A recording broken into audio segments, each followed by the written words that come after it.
here at Nevada PEP. Today we're going to talk about bullies, targets, and bystanders, responses at work. Nevada PEP is a nonprofit organization that provides information, services, and training to Nevada families of children with disabilities. We are part of a network of centers across the nation. We are all parents or a close relative of a person with a disability and understand how challenging it can be for parents to find resources and information to help their child.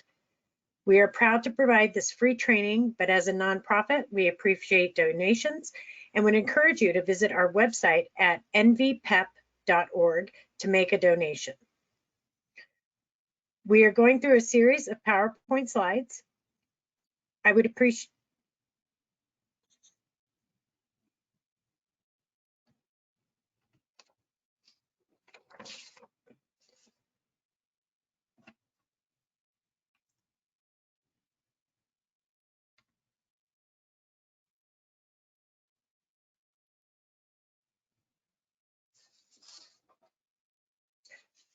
the need for intervention.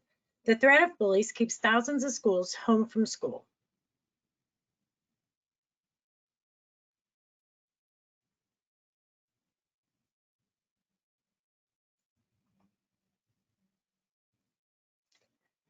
$160,000 students miss school each day because of bullying, according to the National Association of School Psychologists and the U.S. Department of Justice. Students who are bullied may grow angry, resentful, frightened, or apathetic about school. Bullying can also affect a child's access to education. It's a serious issue that affects nearly every school in our nation. It's a behavior that knows no boundaries of class, race, gender, size of school, or age. Bullies tend to target children who are considered different. It may be their appearance, the way they communicate, or the manner in which they behave. Being emotionally vulnerable, self-conscious about differences, socially isolated, or unprepared to respond in an effective manner can put a student at greater risk for continued bullying behavior. Statistics on how many children are targets of bullying vary greatly, ranging from a reported 7 to 15% to as high as 77%.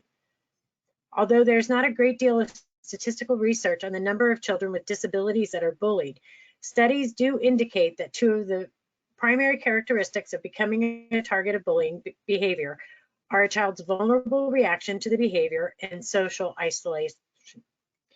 For example, not having friends or not being a member of a peer group, both of these can be characteristics of many children with disabilities, putting them at a greater risk.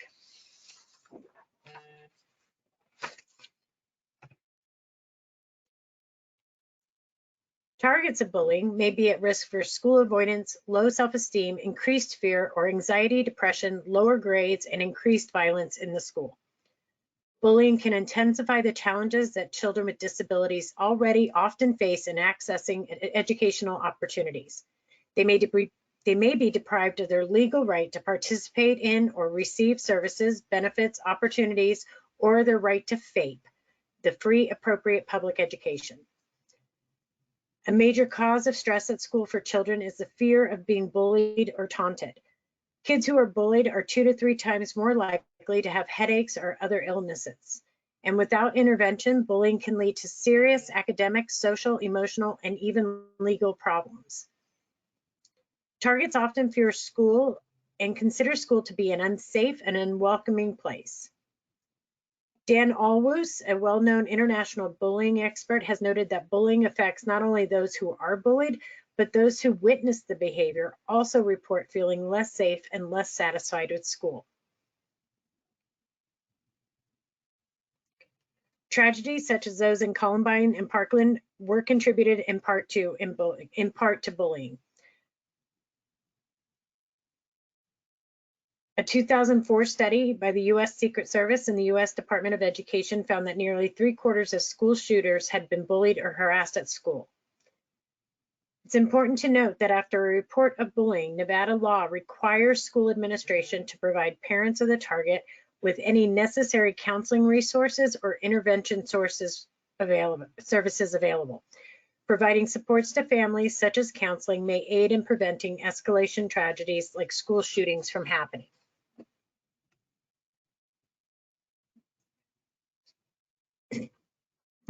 In order to develop intervention strategies, bullying behavior first needs to be defined. Parents need to be able to recognize it when they see it. According to the U.S. Department of Education, bullying among children is commonly defined as intentional, repeated, hurtful acts, words, or other behavior such as name-calling, threatening, and/or shunning committed by one or more children against another. Bullying is defined in Nevada law as any of the above, written or verbal. Cyberbullying has the same definition, but it is done through electronic means. One or more of these characteristics need to be present in order to distinguish the behavior as bullying. Intentional behavior toward the target. The target does not knowingly provoke the bully, and the target may have made it clear he or she resents the behavior. Often repetitive. Actions are generally carried out repeatedly over time, but it could also be a single incident. Hurtful acts, words, or other behavior. An oppressive or negative act carried out against another with the intent to hurt or harm. Committed by one or more persons against another, bullying can be the act of a single person, or it can also be done by groups. The presence of real or perceived imbalance of power. A child without power cannot bully. Power can be defined as either physical strength, social status, or a higher sense of self-esteem. So let's talk about common views about bullying. In spite of the significant impact that bullying can have on a target, there are many misperceptions that adults may have about bullying, all of which can lead to minimizing the behavior. A few of them include boys will be boys. This implies it is natural for boys to be physically or verbally aggressive.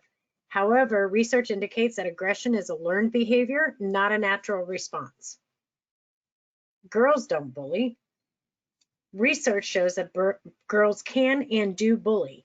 While they do not physically bully targets as often as boys, they will often use verbal and social bullying. Words will never hurt you. Although words don't leave bruises or broken bones, they may leave deep emotional scars that can have lifelong implications. Bullying is a natural part of childhood. Bullying is often considered a normal part of childhood because it is such a common experience. Physical or emotional aggression towards others should not be tolerated as a part of childhood. Bullying will make kids tougher. Bullying does not make someone tougher. It often has the opposite effect, lowering a child's sense of self-esteem and self-worth, and also creates fear and anxiety for a child. Telling a teacher about bullying is tattling. Children need to know the difference between tattling and telling. The secrecy of bullying only serves to protect the bully, and it allows the behavior to continue. It was only teasing. Most children are occasionally teased. Teasing in which the parties are not hurt is not considered bullying. Teasing is bullying, however, when a child with a disability does not understand they are being teased and the intent of the action is to hurt or harm.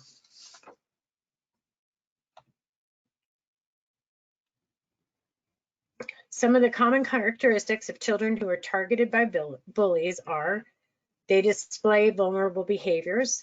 These children lack an appropriate response to the bully's behavior or become visibly frightened. This type of reaction may cause the bullying to continue because it provides the bully with the desired outcome. They have few or no close friends and are often socially isolated. Children with even one friend are less likely to become the target of bullying because friends are more likely to help one another in times of need. Bullies recognize the vulnerability of an isolated child. Targets are often less assertive children. They may seem weak or easily dominated.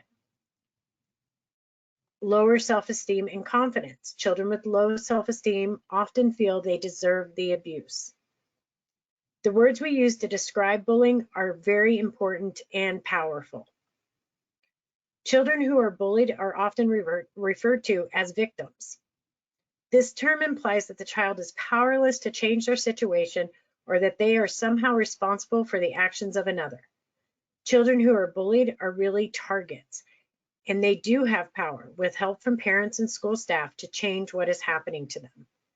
A victim is seen as acted upon, hurt, wounded, or picked on at random.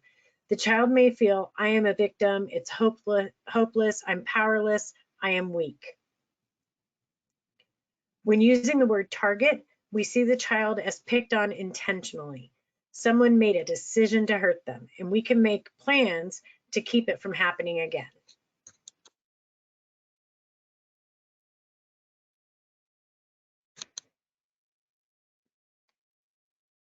A child who bullies is defined by his or her behavior. This can be of any ability, size, race, religion, or gender. They can be popular or rejected by in-groups or social circles. One of many reasons a child acts with bullying behavior is their inability to channel their anger or frustration in an appropriate manner. Children who bully frequently have an inaccurate sense of self-worth, and they seek to demonstrate power. They can be aggressive, physically stronger, remorseless, and intentional in wanting to harm others.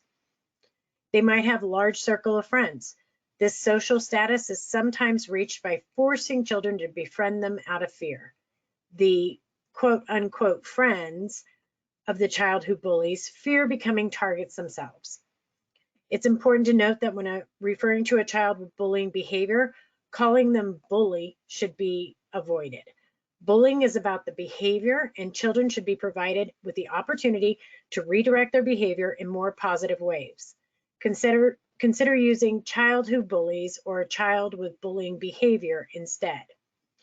According to Nevada law, if bullying is found to have occurred through an investigation, school administration must include in their report discipline recommendations and other measures taken to assist the child who bullies see the harm their actions have caused, repair the harm, and not engage in the behavior in the future. It may also include a plan to support the physical and emotional well-being of the child who bullies. This can be found in NRS 388.135 and the Nevada Administrative Code 388.905. Research shows that bullying behavior can begin as early as preschool, increasing in elementary, peaking in middle school, and then decreasing in high school.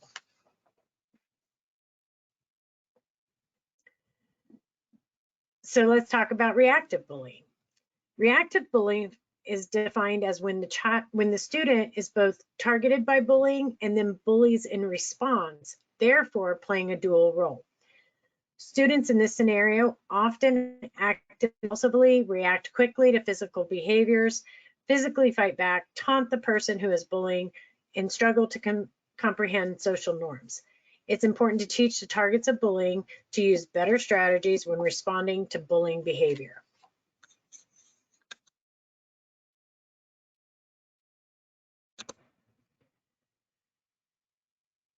In the next few slides, we're going to talk about types of bullying.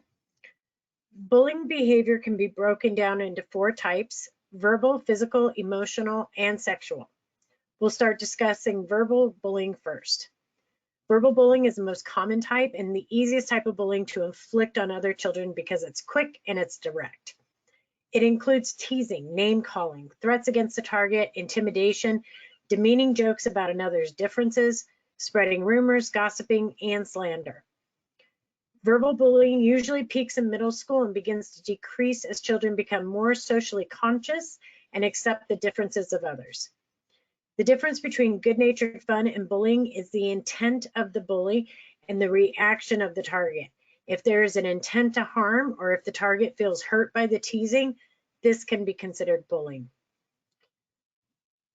Next, we'll talk about physical bullying. Sometimes this can be the easiest type of bullying to recognize as it is the most visible. However, because of the majority of this behavior occurs outside the view of adults, the act of physical bullying can be difficult to detect. Physical bullying includes hitting, kicking, pushing, taking or damaging property, spitting, pulling hair, throwing objects, and forced or unwelcome contact. It also includes the perceived intent to harm, which can include instances of pretending to physically harm the target. For example, flinching, flicking fingers or extending hands close to the target's eyes or face, causing a withdrawal action. Physical bullying can begin in children as young as 4 and 5 years old. However, according to Nevada law, bullying laws do not apply to pre-K students, as long as the behavior is addressed with intentions to modify it.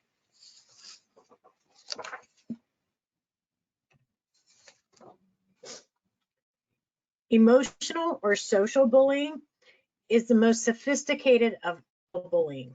It is generally very calculated and is often done in groups.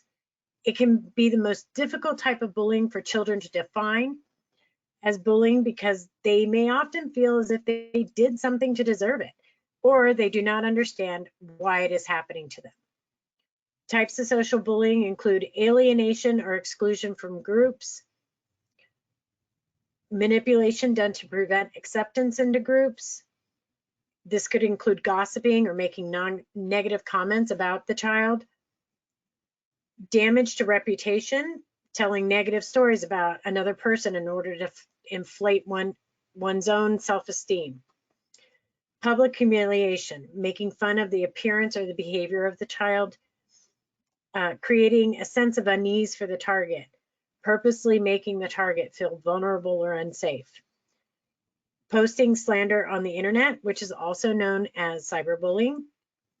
Emotional abuse also peaks in middle school as children are experimenting with social boundaries and learning about the power of inclusion and exclusion. Much of the behavior is part of learning about social norms and standards and finding out where one fits in the social hierarchy. Again, the behavior becomes bullying when the intent is to cause another pain and to assert social dominance.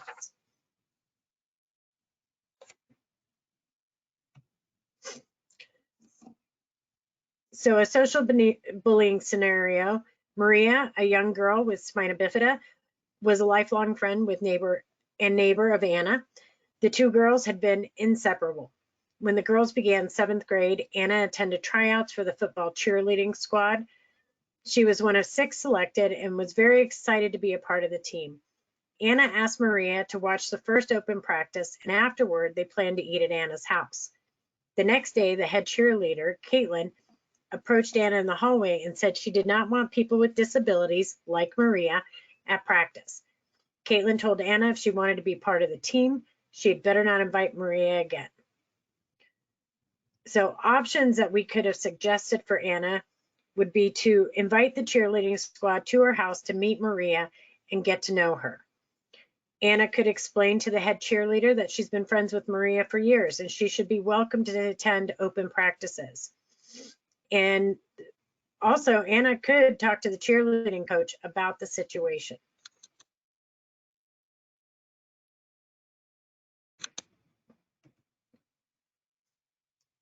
So sexual bullying, understandably, may be the most difficult type of bullying for a child to discuss and may also be difficult for a parent to hear.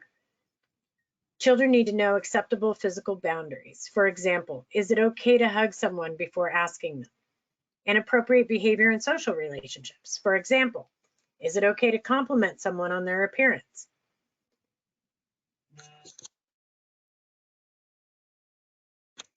Some examples of sexual bullying include sexually charged comments, inappropriate or lewd glances, inappropriate physical contact, exhibitionism, sexual assault, non-consensual contact, and sending inappropriate sexual comments or photos. It's important to teach children appropriate types of contact and only when wanted by the other person.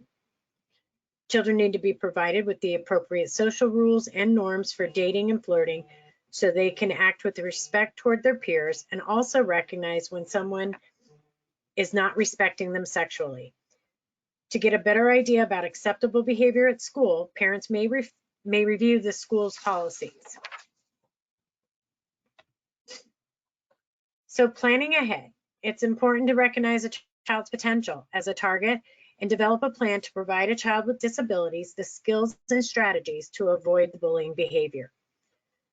Start when your child is young. Consider these effective plan ahead strategies. Begin now to teach your child self-advocacy skills. Teach independent problem solving and decision-making methods. Help your child understand their disability and ways to communicate this understanding with their peers. Encourage peer relationships. Reducing isolation and having the access to learn social skills are important steps in reducing vulnerability to bullying behavior. Use the child's individualized educational program, or IEP, to develop goals and objectives to prevent them from becoming a target. Watch for gaps in social skills or knowledge of social norms. As a parent, create a framework for guiding your child's social development. The following strategies may also be helpful for a child who is displaying bullying behaviors. Begin teaching your child effective ways to communicate their feelings. Teach independent problem solving and decision-making methods such as stop, think, act. Use the child's individualized education program, IEP, to develop goals and objectives to prevent them from engaging in bullying behavior, and watch for gaps in social skills. So how can a parent know if their child is the target of bullying? Sometimes children may be reluctant to talk about bullying to anyone, as they might fear that if they do, the bullying may become worse or that nothing will change. Parents of children who are not willing to communicate about being bullied or whose children do not have the skills to effectively communicate need to watch for changes in their child's behavior. For example, the usually happy child who loves getting on the bus each morning suddenly demands that his or her parents give them a ride to school. Other indicators might include the child wants to stay home from school, unexplained stomach aches or headaches, the child withdraws, unexplainable bruises, ripped clothing, changes in sleep routine, or change in temperament. Does my child know if he or she is being bullied? Many children will be able to easily identify the behavior of another as bullying. But for some children with disabilities, it may be difficult for them to determine or understand that they are a target. If the child finds that someone at school has been making them feel badly, the parent can help define it as bullying by asking his or her child questions or variations of the questions depending on the child's age and ability. Children should know the difference between friendly behavior and bullying behavior. The basic rule is, let the child know if the behavior hurts or harms them, either emotionally or physically, it's bullying.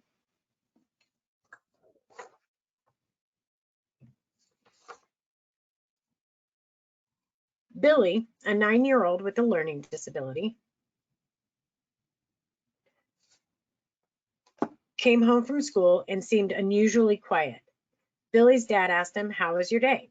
Billy started to cry and told his dad that another boy pushed him when they were playing in the tunnel on the playground. His dad asked Billy to tell him more about it.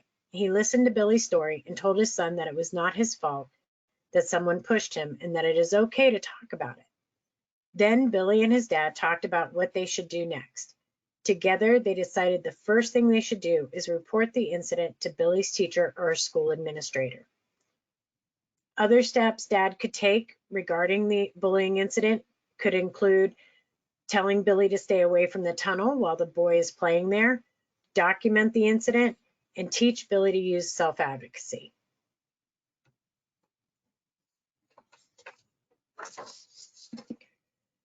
Parents can help their child recognize bullying behavior by asking them questions about their situation. The following questions may be helpful. Did the child hurt you on purpose? Was it done more than once? Did it make you feel bad or angry? Or how do you feel about the behavior? Did the child know you were being hurt? Is the other child more powerful than you in some way? For example, are they bigger? Are they scarier? Variations of these questions for a child who is reluctant to talk about the situation may include, how was the bus ride today? Who did you sit by at lunch? I noticed you to be feeling sick a lot and wanting to stay home. Do you want to tell me more about that? Are kids making fun of you? Are there places or groups you're excluded from in school? Has anyone touched you in a way that didn't feel right? Other options for helping your child discuss bullying include reading stories with the child about bullying situations, talking about recent events in the news, and discussing bullying incidents on TV or in a movie.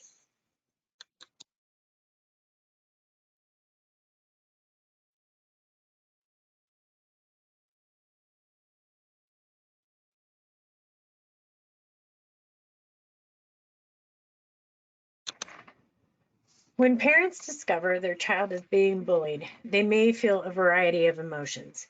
These reactions and emotional responses are completely natural for parents who want their child to feel valued, protected, and loved.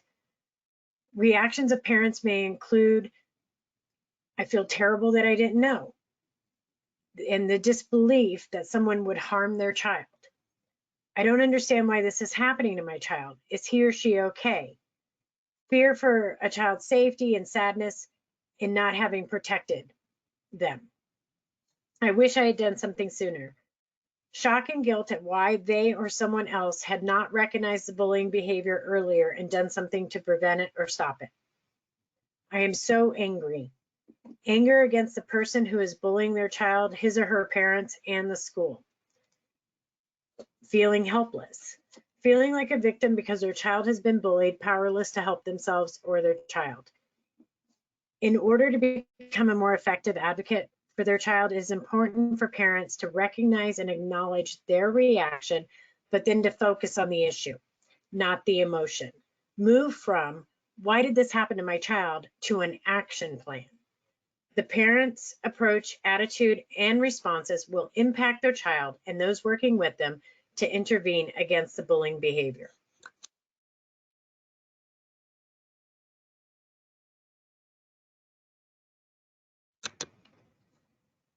So let's talk about keeping a record.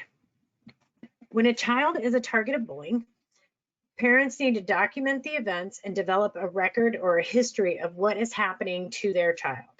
This record is useful when talking with school educators, law enforcement personnel, or other individuals who may need to assist parents in intervening against bullying. Records help parents keep a concise, accurate timeline of events.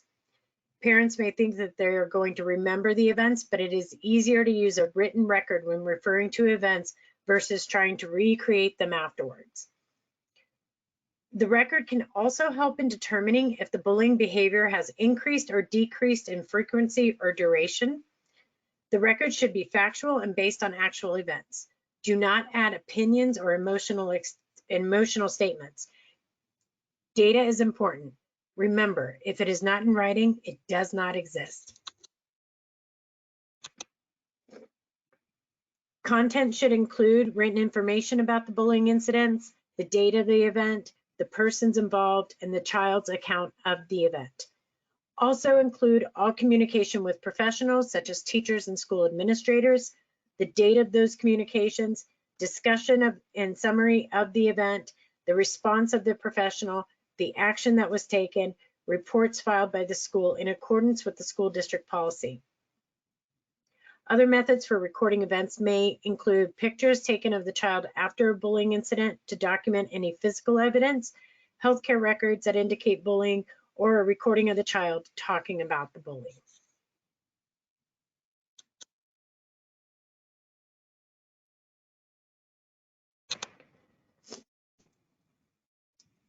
A child who is a target of bullying should not give the bully the desired response of causing hurt or harm mentally or physically.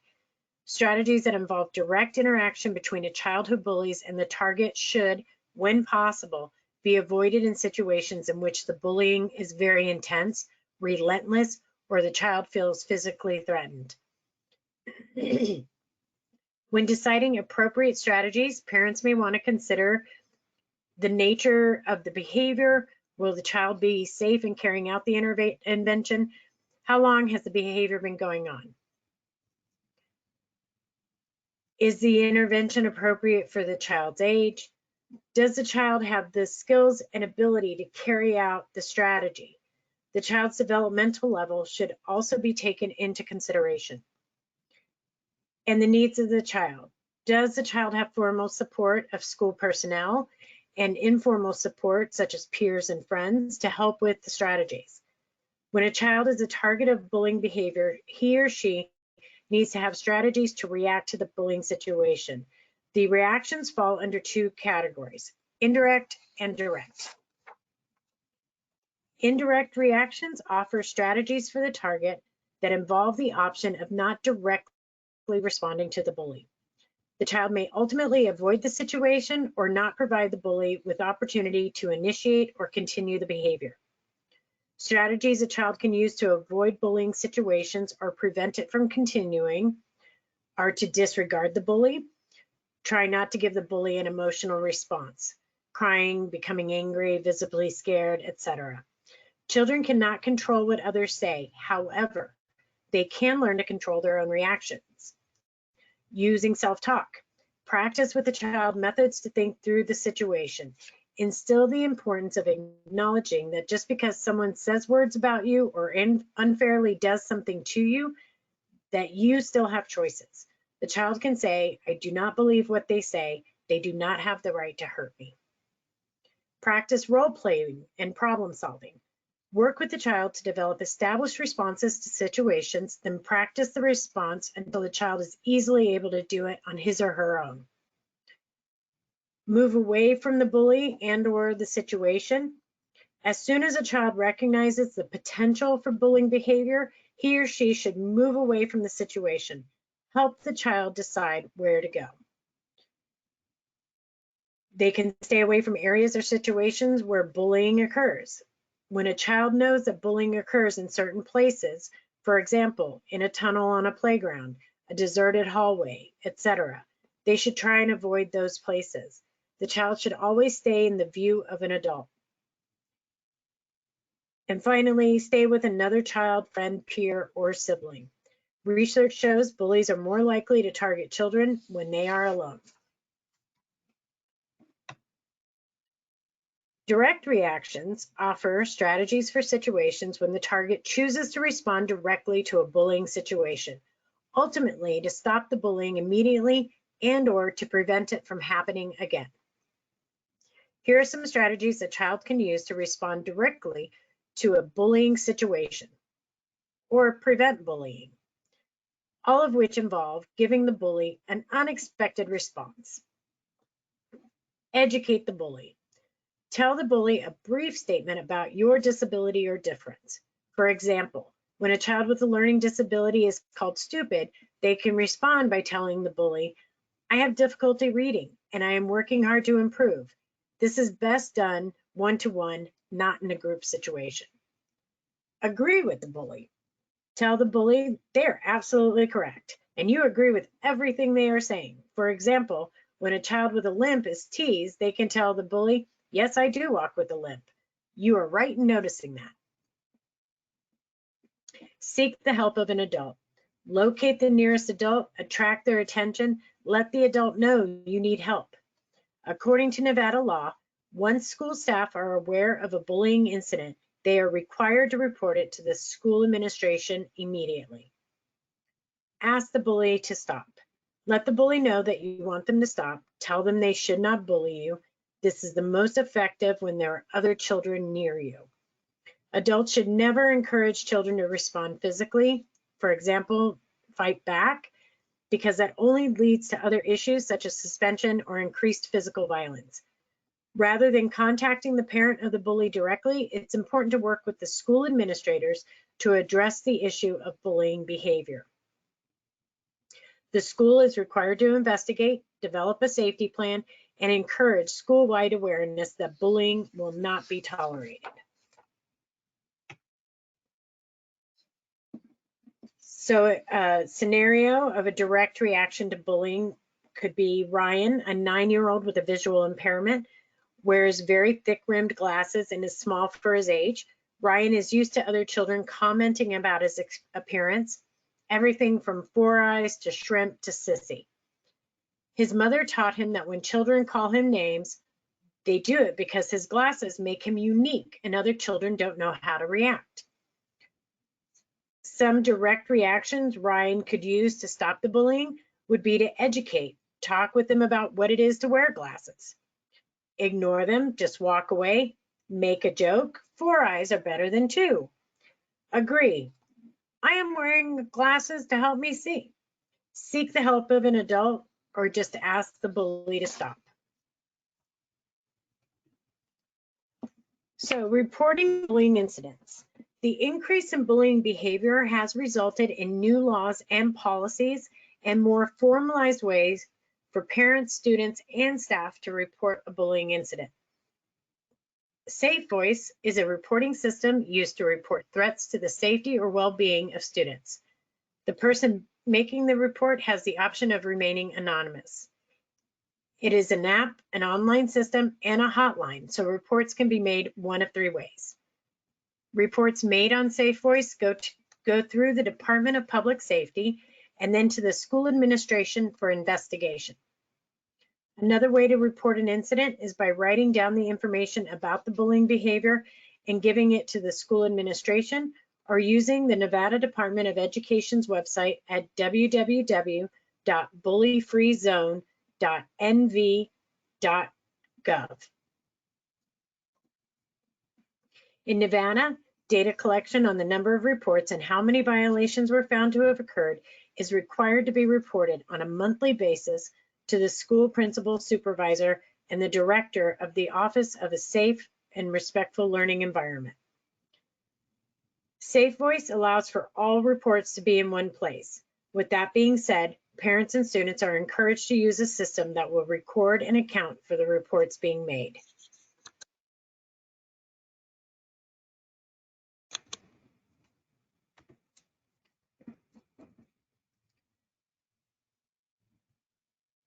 So I'm going to go through the investigation process in Nevada. So the first step is the incident is reported. You make a report via the Safe Voice reporting system or notify the school administration about the bullying in writing. The school will immediately take action to stop the bullying and ensure the well-being and safety of the target in a manner that does not cause additional harm. Same-day parental notification will be given by the school administration to notify the parents that an investigation will be taking place. The investigation should be completed within 2 school days. School administration will conduct interviews with the target of the bullying and their parents, the child with the bullying behavior and their parents, and any relevant witnesses to determine if bullying did occur. At this point, parents may want to provide any written documentation, evidence, or input regarding the safety plan for their child. This may be a good time to refer to any strategies that parents and their child have been working on together. The next step is a report of findings and conclusions that is given to the parents. School administration must complete a report of their findings and conclusions of the investigation. Parents will not receive any personally identifiable information about the other students involved, nor the disciplinary action taken, if any. Safety plan developed. Next is the safety plan, and school administration must develop and carry out a safety plan to support the well-being of the target of bullying, and also provide a list of resources to all parents whom notice was provided. Following up with the students has to occur within 10 days from the report. School administration must meet with the students involved to ensure the safety plan is working and bullying is not continuing. If a violation is found to have occurred, parents of the target may request that the Board of Trustees enroll their child at another school in the district. And then there's an appeals and a complaints process. Upon completion of the investigation, parents may submit a complaint regarding the conduct or outcome of the investigation to the school administration or to the Nevada Department of Education.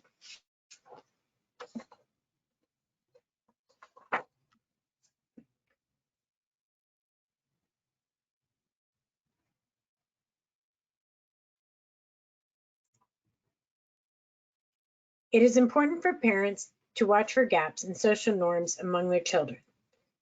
Children who understand social norms are less likely to be socially isolated and are better equipped to respond to bullying behavior. Having even a single person to interact with can prevent the social isolation that can lead to an increased chance of being a target of bullying. Children who are familiar with one another on a personal basis are more likely to provide support, empathy, and protection for one another. Examples of adult monitored activities to help a child increase peer interaction and to make them feel more capable include enrolling in structured activities such as clubs or a sport, join an after-school program or activity, Develop a hobby that allows direct interaction with peers, such as dance or theater. Participate on committees or in a group such as the prom committee or the homecoming fundraising committee. The adults who monitor these activities may be good role models for appropriate behavior. When adults act with respect, compassion, and kindness towards a child who is viewed as different, they are encouraging children to treat their peers with respect and tolerance. These adult role models may be the educators at the child's school or the parents of the child's peers as well.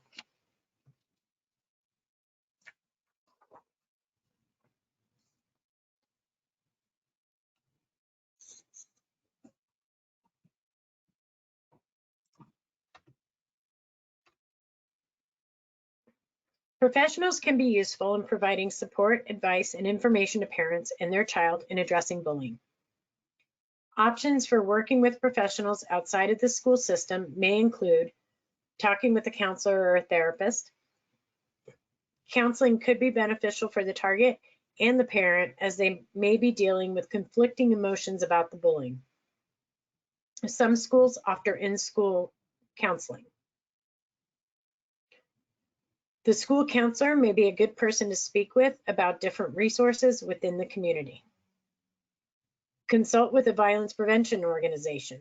Violence prevention organizations specialize in preventing abuse in schools and may be able to provide valuable information on how to protect a child.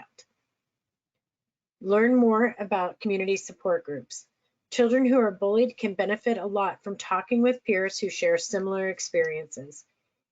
It can help a child understand his or her situation is not unique and also provide opportunities for problem solving and forming social relationships. Seek the advice of organizations that specialize in the child's disability. Organizations specializing in the child's disability may be more familiar with the characteristics and circumstances unique to the child's disability and might offer specific interventions tailored to the child's disability. Examples may include the Down Syndrome Organization, Blind Center of Nevada, Deaf Centers of Nevada, Autism Coalition of Nevada, just to name a few.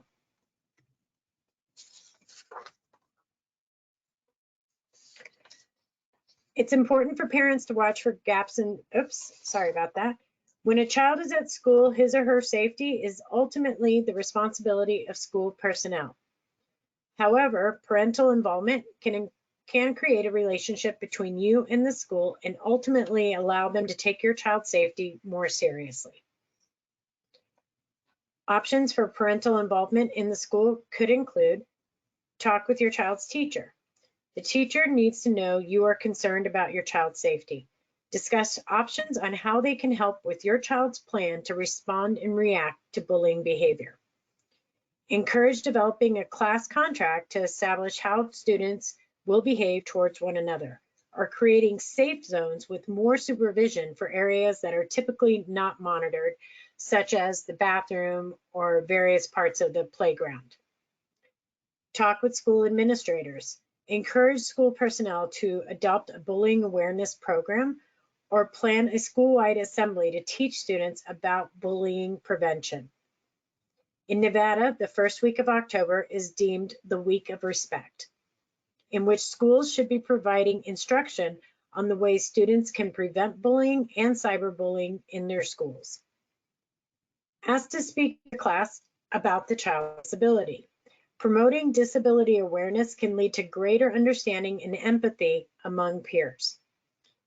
Be a part of your child's school, volunteer or visit.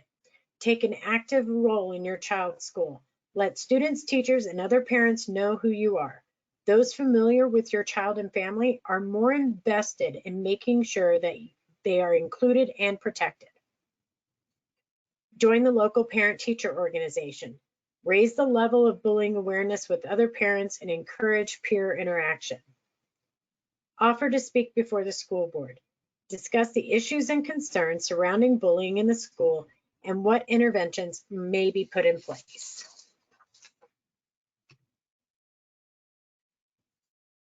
Children with disabilities who are eligible for special education under the Individuals with Disabilities Education Act, DIA, will have an IEP. or otherwise known as an individualized education program. The IEP team can work together to develop goals, benchmarks, or short-term objectives and identify complementary aids and services or program modifications and supports to help prevent and intervene against bullying. Include the child in the decision-making, as this can improve the likelihood of the child meeting his or her IEP goals. For example, the IEP could include goals and objectives that address the following: improve social skills such as sharing, taking turns, or thinking before acting. Develop ability to carry on a two-way conversation. Identify social norms for the child who does not catch on to them, him or herself. Participate in friendship groups to practice social skills with peers under direction of school staff. Increase self-advocacy skills so the child can say no or stop that. Improve speech intelligibility so child can interact with peers. Identify and practice direct and indirect ways to react to, handle, and avoid bullying behavior. Examples of supplementary aids and services, program modifications, or supports could include hallway or playground monitoring by school staff, allowing the child to leave class early to avoid hallway incidents. Use social stories to help the child understand difficult situations when they occur. In service for school staff to understand the child's disability and vulnerability. In service for classroom peers to help them understand a child's disability and/or child's use of assistive technology, paraprofessional, or interpreter. In other words, things that are different. Set up a no questions asked procedure for the child to remove him or herself from a situation where bullying behavior occurs. Parents can talk with the IEP team about the safety plan developed through the investigation being added as accommodations in the child's IEP as well. So using the IEP scenario, Will, a 12-year-old boy with autism, is in middle school. During his IEP meeting, it was decided that Will have a paraprofessional aid him in the classroom, but Will would be responsible for moving between classes. During the first week, Will handled the transition well. Early in the second week, a group of students in the hallway walked by Will, whose mannerisms often drew attention. A student jumped in front of him and screamed as if to startle him. Will's eyes welled up with tears. He plugged his ears with his fingers and sat down in the hallway. Will was frozen, fearful, and unable to recognize what he should do next. Will remained seated in the middle of the hall until the class period began and his paraprofessional came to look for him. Will's IEP team met to consider supplementary aids and services, program modifications, and supports to address Will's sensitivity to loud noises and crowded, socially confusing situations, such as the school hallway.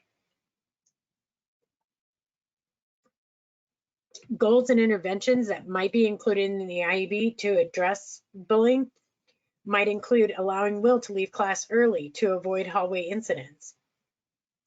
Have the paraprofessional supervise Will from a distance while walking to class. Teach Will self-advocacy skills to stop bullying.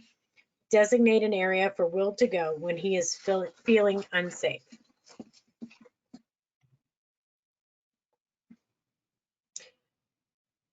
Disability harassment slightly differs from bullying. It's defined as intimidation or abusive behavior toward a student based on disability that creates a hostile environment. When harassing conduct is sufficiently severe, persistent, or pervasive, so it creates a hostile environment, it can violate a student with a disability's rights under Section 504. If the harassment is serious enough to adversely affect the student's ability to participate in or benefit from the educational program, then the environment would be considered hostile. One example might be a student repeatedly places classroom furniture or other objects in the path of a classmate who uses a wheelchair, impeding the classmate's ability to enter the classroom.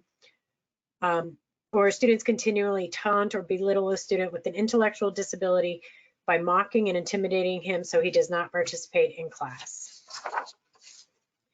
Federal law protects the child with a disability against harassment and bullying behavior that is based on the child's abilities and that interferes or denies the child the opportunity to participate in or benefit from the educational program. These laws include Section 504 of the Rehabilitation Act 1973, often referred to as Section 504. Title II with Disabilities Act of 1990, or the ADA. Individuals with Disabilities Act, also known as IDEA.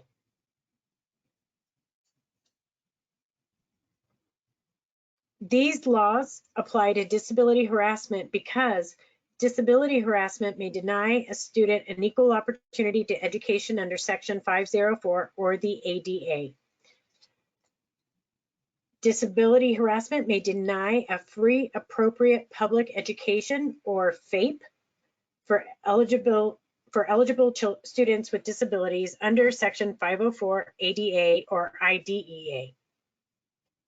Parents may initiate administrative due process procedures under IDEA, Section 504, or Title II to address a denial of FAPE, including a denial that results from disability harassment. Individuals and organizations may file complaints with the Office for Civil Rights, OCR, alleging a denial of FAPE that results from disability harassment. In addition, an individual or organization may file a complaint alleging a violation of IDEA under separate procedures with the state educational agency. Harassing conduct may also violate state and local civil rights, child abuse, and criminal laws.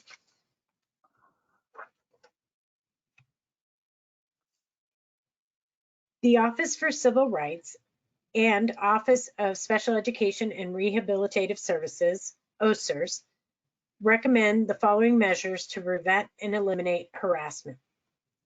Create a campus environment that is aware of disability concerns and sensitive to disability harassment.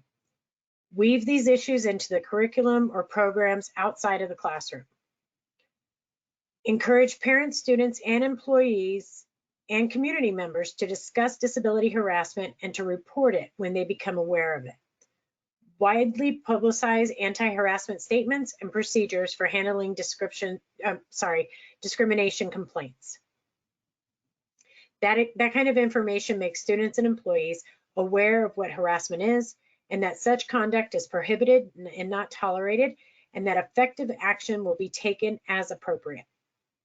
Provide training for staff and students to recognize and handle potential harassment. Counseling for both the persons who have been harmed by harassment and persons who have been responsible for the harassment of others. Implement monitoring programs to follow up on resolved issues of disability harassment, and regularly assess and modify existing disability harassment policies and procedures to ensure effectiveness.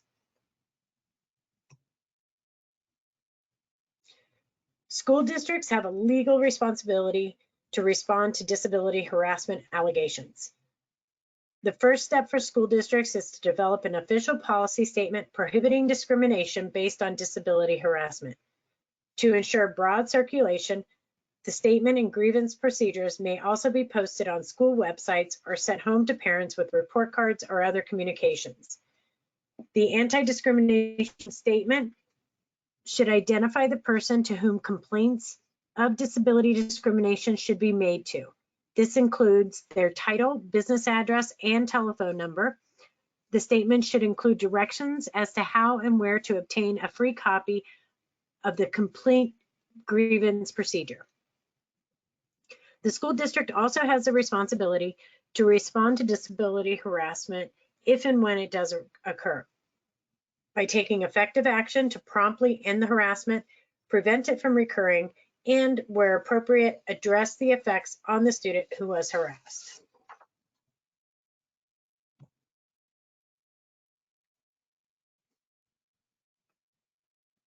The following are 10 suggested steps when parents choose to formally notify school administration about their concern of harassment based on the child's disability. In writing, address the notification to a specific person and date the letter. Write the letter to a parent who has the authority to investigate and the authority to correct the wrong. Note that the school district is a recipient of federal financial assistance. State the past or continuing discriminatory activity against your child. State that the school district has control over both the site of the discrimination and over any school personnel involved. Explain that the discrimination was not a single act, but was severe and pervasive. Tell how the discrimination excluded your child from continued participation in school or denied your child the benefits to which other students in school have access. Explain as well as you can what you would like the school to do to stop the discrimination or to remediate the harm the discrimination has done to your child.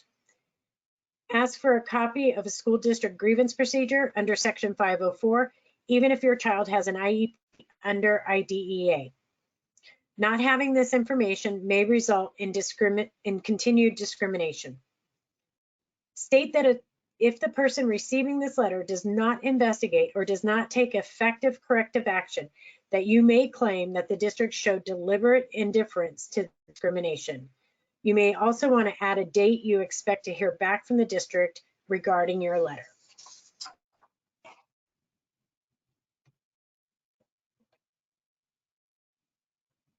Parents are their child's best advocate. A child with a disability who is target of bullying needs the help of a parent to intervene against the behavior. Parents are their child's best advocate, ones most familiar with their child's strengths, abilities, and vulnerabilities. Parents can be the most important factor in determining an effective intervention plan because they know their child best. Parents, children, and adults in the school should work together to prevent and intervene against bullying so that the child knows all of his or her options, feels safe, and understands how to respond to bullies in different situations. Working together ensures that the child has contributed to the safety plan, understands the interventions, and feels confident about the strategy. The most important factor is that parents have a variety of options to assist them in deciding and carrying out what they think are appropriate intervention strategies for their child based on their individual needs. As a reminder, Nevada schools have an obligation to ensure the safety of children, develop and carry out individualized safety plans, and use a follow-up system within 10 days when bullying occurs. Here are some websites you can explore with your child or children to review information and strategies on bullying intervention. Pacer kidsagainstbullying.org, Pacer teensagainstbullying.org, stopbullying.gov, or visit the Safe Allies webpage on Nevada PEP's website. Thanks for joining us for the training today. As a reminder, we offer individual assistance for families who are dealing with any issues regarding bullying or disability harassment in schools. Speak with a bullying support specialist today by calling the telephone number displayed.